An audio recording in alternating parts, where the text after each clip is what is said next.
Are you ready? మన ఒకటో point, నిజమైన ప్రేమ ఒక ఎంపిక. True love is a choice. నిజమైన ప్రేమ ఒక ఎంపిక అంటే అర్థం ఏంటి?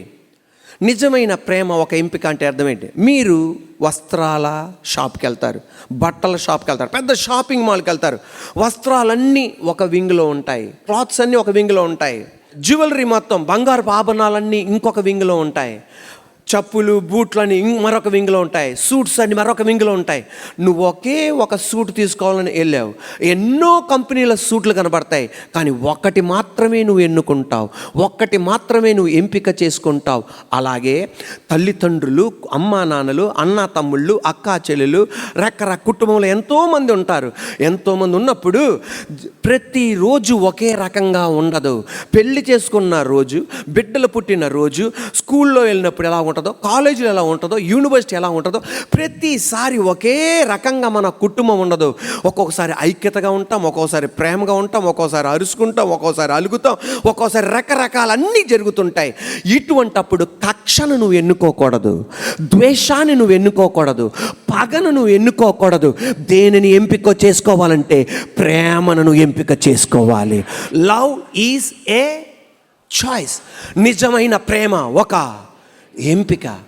Love is not depend upon feelings.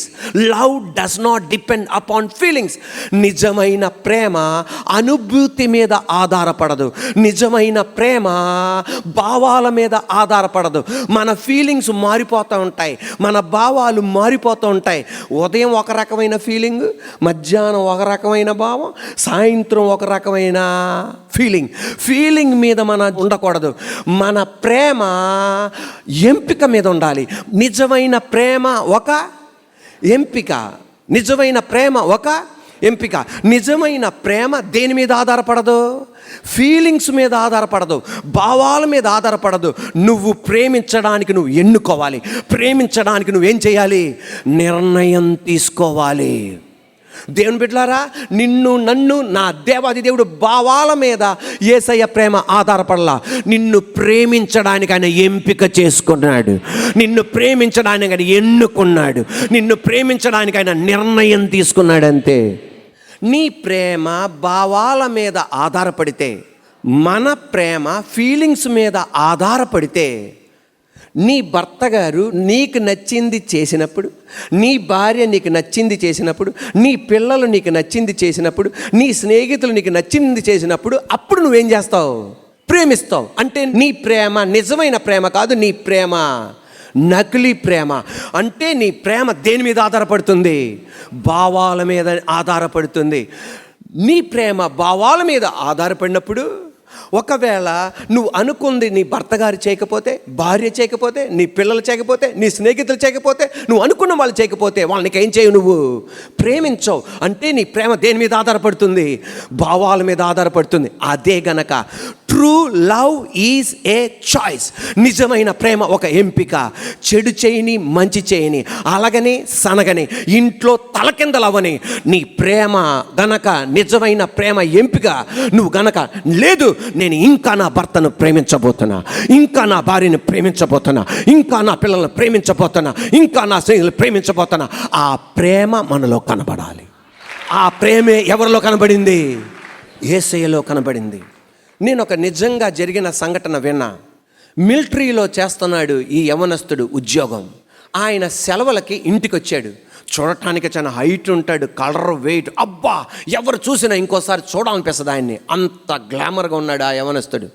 ఇంటికి రాగా ఇంటి ముందల ఒక యవనస్తురాలు కనబడింది. ఆమె కూడా చూడటానికి చాలా చక్కగా ఉంది. వాళ్ళిద్దరు హృదయాలు కలిసినాయి, వాళ్ళిద్దరూ ఇష్టపడ్డారు, ప్రేమించుకున్నారు.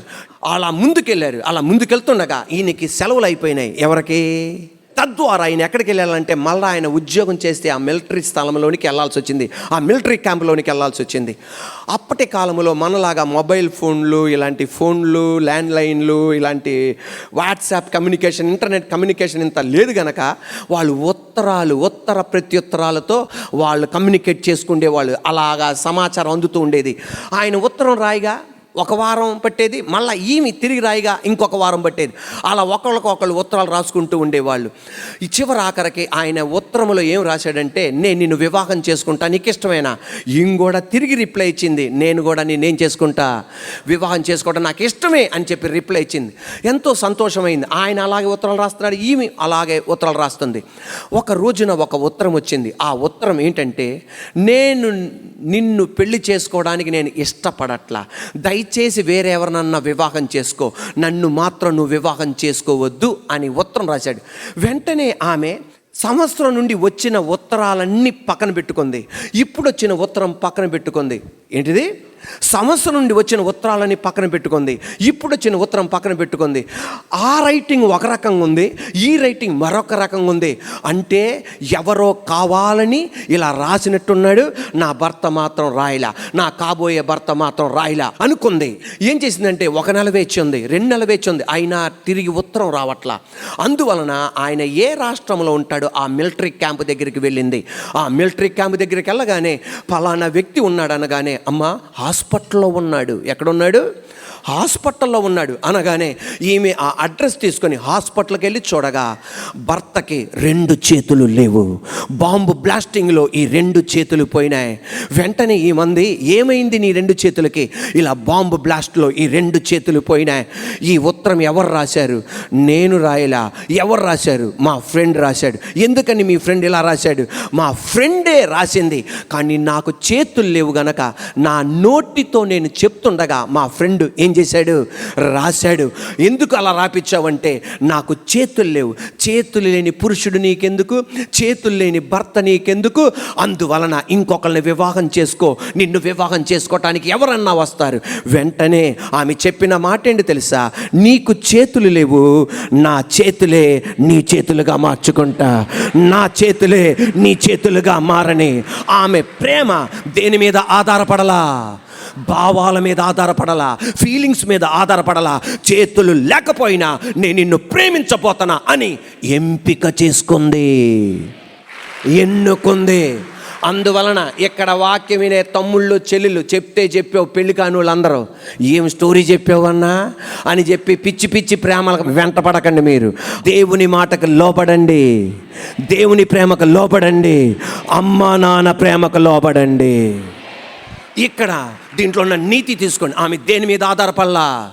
ఫీలింగ్స్ మీద కాదు ఆమె ప్రేమ ఆధారపడింది. ఆమె ప్రేమ ఆధారపడింది ఎంపిక మీద ఆధారపడింది. ఈ రోజున సర్వశక్తి గల దేవుడు లోకమును ఎంతో ప్రేమించాను కాగా ఆయన అద్వితీయ కుమారునిగా పుట్టిన వాని యందు విశ్వాసముంచు ప్రతి వాడును నశింపక నిత్య జీవము పొందినట్లు ఆయనను మనకు అనుగ్రహించాను. ఏముందని మనల్ని ప్రేమించాడండి? జస్ట్ ఎంపిక చేసుకున్నాడు.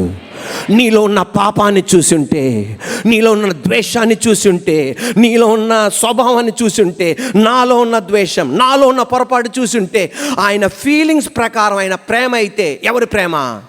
యేసయ్య ప్రేమ ఉండైతే మనం ఎవ్వరూ ప్రేమింపబడే వాళ్ళం కాదు, యేసయ్య ఈ లోకానికి వచ్చేవాడు కాదు. ఎంపిక చేసుకున్నాడు. ఎన్నో గోళాలు ఉన్నాయి. భూమి మీద ఉన్న నిన్ను ఎంపిక చేసుకున్నాడు, నిన్ను ఎంపిక చేసుకున్నాడు, నన్ను ఎంపిక చేసుకున్నాడు. Love is a law. Love is law. LAW law. ప్రేమ చట్టం. Law has no feelings. అంటే చట్టానికి ఏ భావాలు లేవు. నాన్నని, అమ్మని, అక్కని, చెల్లని, తమ్ముడని దానికి ఏ భావాలు లేవు. కారులో వెళ్తుంటే రెడ్ లైట్ పడింది, టక్మని ఆపాలంతే. ఏమండి, నా భావాలు బాగోలేదండి, నేను దుఃఖంలో ఉన్నానండి, నేను వేదనలో ఉన్నానండి, నేను ఆపనండి అంటే కుదరదు. అక్కడ ఏం చేయాల్సిందే? ఆపాల్సిందే. లవ్ ఈజ్ లా. ప్రేమ ఏంటిది? చట్టం. అలాగైతే ఈ రోజు నేను చెప్పనా, చట్టానికి ఏమి లేవు, భావాలు లేవు. ఈ రోజున నజరేయుడైన యేసయ్య అధికారం గల నామలో ఒకే ఒక చట్టం, నువ్వు ప్రేమించి తీరాల్సిందే. నా వలన కాదన్నయ్యా అంటే నీదే ప్రేమ? నకిలీ ప్రేమ, భావాల మీద ఆధారపడుతుంది. ఇదొక చట్టం, నువ్వు అలా పాటించి తీరాల్సిందే. మీకు తెలుసా? అంటే దానికి అర్థం ఏంటంటే, చట్టం ఏం చేస్తుంది తెలుసా? తప్పు చేసిన వాడిని ఏం చేస్తుంది? శిక్షిస్తుంది. ప్రేమించే ప్రతి వ్యక్తి శిక్షిస్తాడు, ప్రేమించే ప్రతి వ్యక్తి గద్దిస్తాడు, ప్రేమించే ప్రతి వ్యక్తి సరిచేస్తాడు. మన యేసయ్య ప్రేమ కలిగిన వాడే గద్దించవలసిన టైంలో గద్దించాడు, శిక్షించవలసిన టైంలో శిక్షించాడు. ఎందుకు?